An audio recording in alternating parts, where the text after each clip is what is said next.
What's going on, you guys? My name is Mo Awesome from Awesome MTB. I'm sorry there was no video yesterday. We had just been absolutely slammed with our van build. We worked all through the night. Our van is almost done. I'll be sure to bring you guys a full van tour coming soon. Before we start today's video, I just want to give a huge thank you to MTB Dave for following me on Instagram. So if you guys want to shout it, make sure to follow me, make sure to comment. I'm going to shout someone out all the time because this is a community. Thank you guys so much for the support. But today's video, I'm going to be going over a couple of tips that you guys should be keeping in mind when you guys are watching product reviews. Just because there's so many different reviews out there that it really kind of is more important than ever to kind of really focus on where the information is coming from. And there are a couple of things that you guys should be looking for when you are listening or watching these reviews. So let's get after today's video. So the first thing you guys should think about when you guys are reading a review or watching a review is who's reviewing the product. What's their background? What's their history? What's their primary focus in terms of riding? For me personally, I'm an enduro freeride rider. I really like chunky, steep trails. I love riding enduro bikes. I'm normally always on a bike with a head angle right around 66 or 65 degrees. And so you guys should take that into consideration when you are watching my reviews.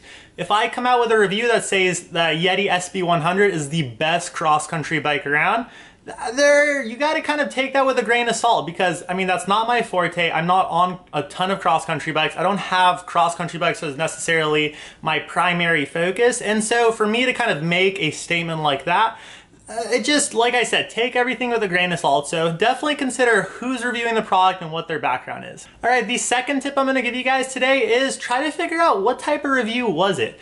Was it one that they just kind of had the product for about an hour or two and they went for a quick ride and they're trying to review it right off the back? Or was it more of a long-term review?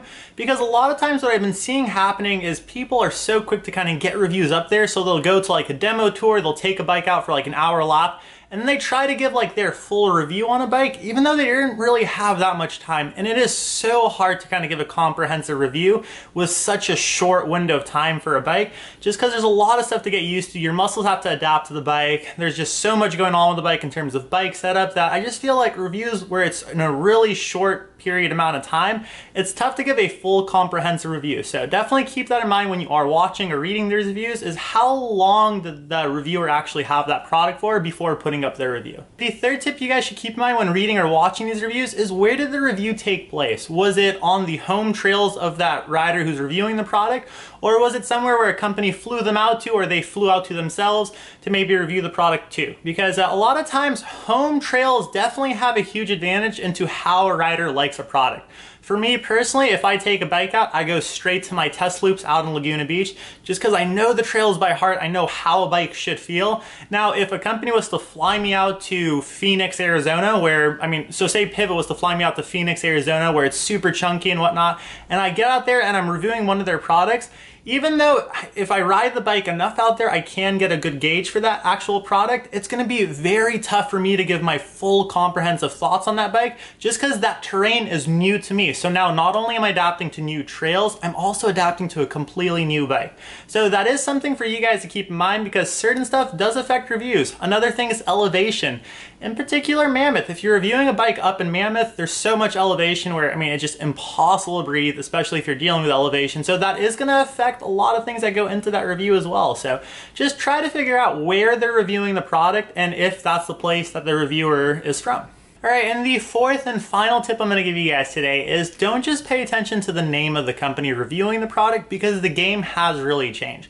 I feel like with the rise of the internet, you have so many good independent reviewers who are giving amazing reviews. So there's YouTubers, there's independent websites, and I just feel like no longer is it just Pink Bike, Bike Magazine, Vital are the only companies to kind of give bike reviews, but you have all these people out there that are giving really good and sometimes even more non-biased reviews on these products. So just because a high name company is reviewing a product doesn't necessarily mean that product review is going to be true or accurate or even a good review.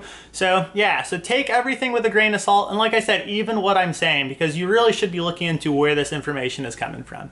Well, there you guys have it. Like I mentioned, there are so many reviews on the internet right now, and I feel like right now, more than ever, it is so important to kind of pay attention to not only the information presented in the reviews, but where the reviews are coming from and if it's something that maybe you should be taking with a grain of salt. I really hope that I helped a couple of riders out there kind of sort through the information that they should be looking for when watching or reading reviews.